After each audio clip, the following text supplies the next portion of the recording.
Gentlemen, let's broaden our minds. Lawrence? In the 80s, 90s, and even into the 2000s, no one was cooler than Prince. With 40 studio albums and thousands of songs in the vault, Prince was as prolific as he was talented, and no one admired him more than Dean and Gene Ween. Have you ever seen Prince? You ever seen him perform? Yeah. How was he? Times. Was he good?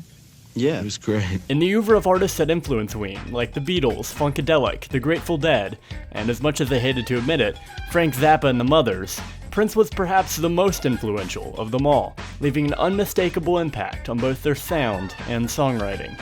When most people hear Prince, they think about funk anthems like 1999 and Let's Go Crazy, or epic power ballads like Purple Rain and Nothing Compares to You. But the truth is that Prince was more experimental than a Spotify top 5 would suggest. In fact, Prince has lots of material that would be considered brown by Ween fans today, and I think it's safe to say his sense of humor rubbed off on Ween. What's wrong with you? Why can't we just dance? Why can't we just dance? Any Christian was a whore. Oh, hold it, stop. Motherfucker didn't even have the headphones on. At the infamous Henry Rollins City Garden show, Gene and Dean performed Housequake from Prince's Sign of the Times, which, as much as I love that song, did not win them any favors with the crowd. Disco! I want to hear a disco beat. If you ain't hip to the real housequake, shut up already. Damn! LMLYP, a standout track from God Ween Satan, has Prince written all over it. And I mean that literally. The first verse of the song is ripped directly from Prince's Shockadelica, followed by Gina reciting Cat Glover's rap from Alphabet Street. The liner notes to God Ween Satan give kudos to Prince, while going on to say, "Ween is in big trouble, dudes." But I don't think they were ever in any danger. But is Prince the only guy you've ever covered? No. On disc? On record, he is, yeah. Why Prince then? Why everybody else not? I forget how Shockadelica came into the picture, but then we used the rap from Alphabet Street also. Just listened to a lot of Love Sexy. The pod has less overt references to Prince, though it can be argued, and this is a stretch, that the Stallion is at least partially inspired by the horny pony from the aforementioned song. In the video for Push the Little Daisies from Pure Guava, Gina is censored, once again, by Alphabet Street. After this show! Man, the guys really love that song. One of the most legendary videos on the internet, for me at least, is Ween's 1994 live cover of Purple Rain. The boys somehow managed to bring intimate, tender situation vibes to its stadium rock number. They've covered Purple Rain many times, but this one is still my favorite. Honey, I know, times are changing.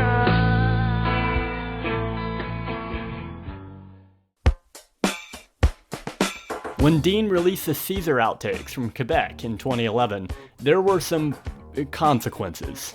But two standouts from the track list were Linda the Sexy Dancer and Ambrosia Parsley. One is a tribute in name only, while the other could be a straight-up style parody. David, I wanna get naked.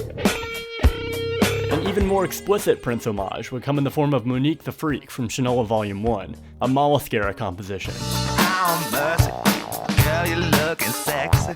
And maybe it's just me, but I think Gene's Prince impression has improved by leaps and bounds since LMLYP. One song that the boys love to cover live is Kiss from Prince's Parade.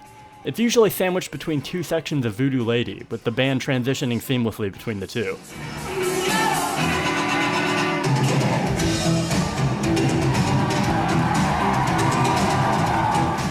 I don't know who in the band first suggested this, but I'd like to personally shake their hand.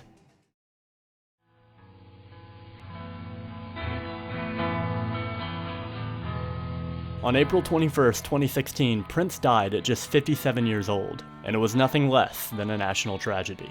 There was an influx of tributes from across the globe, including from Dean Ween. In an interview with Rolling Stone in May of that year, Dean poured his heart out for Prince, and how he had influenced him as a player, a songwriter, and as a person. He also shared a one-of-a-kind story that, to this day, is one of my favorite pieces of Ween lore. I have a Prince anecdote that's pretty good. Aaron and I got signed to Twin Tone Records for our first record, God Ween Satan. In 1989, they flew us out to Minneapolis to play a showcase at the Uptown Bar. Soul Asylum was on the label as well, and they were making a record at Paisley Park. The Ween guys from Trenton took us out to Paisley. We came in and they gave us this little personal tour. His blonde Telecaster was there, which is the one he used in Purple Rain. Suddenly, Aaron goes, "Dude!" I look over, and he's hovering over a music stand in the middle of the room with a microphone. Aaron grabbed a page of lyrics and goes, "Look at this!" In obvious Prince handwriting, there was a drawing of an eyeball for the letter I that said, "Wanna suck you off." I ran over to look at it, and the next thing I know, we're being horse-collared by 2 security guards. They threw us out in the snow. That day, I learned you don't grab Prince's lyrics off the mic stand. We were 18 years old and got thrown out of Paisley Park. We had no idea where to go. As far as I know, Soul Asylum got thrown out too. We were at the height of our Prince fanaticism at that time. If Aaron hadn't picked up those lyrics, I would have picked up a guitar and gotten us thrown out. I highly recommend reading the whole article. Dean's story about DJing a Prince night at John and Peter's is especially descriptive. But I think it's clear to see just how impactful Prince was for Ween.